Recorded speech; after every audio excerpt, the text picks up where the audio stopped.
আসসালামু আলাইকুম। কেমন আছেন? আশা করি ভালো আছেন। আজকে আমি শেয়ার করব কায়থা ভাজি।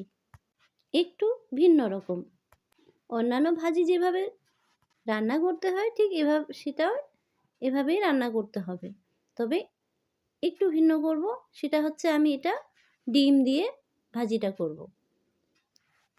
বলতে গেলে এটা হচ্ছে ডিম ভাজি। কায়থার ডিম ভাজি। ঠিক আগের মতোই এই ভাজিটা যেভাবে আমরা রান্না করি ঠিক ওভাবেই করব। এটা যখন একটু লাল হয়ে আসবে তখন আমি এখানে আগে থেকে ডিমটা ফেটে রাখছিলাম সেই ডিমটা দিব।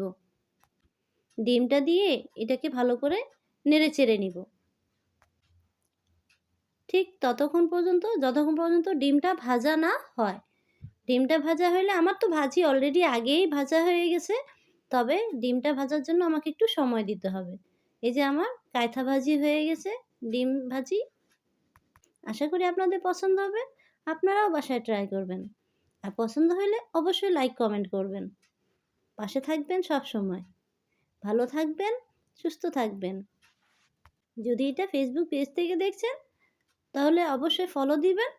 আর ইউটিউব চ্যানেল থেকে যদি দেখে থাকেন তাহলে অবশ্যই সাবস্ক্রাইব করবেন। ধন্যবাদ। আল্লাহ হাফেজ।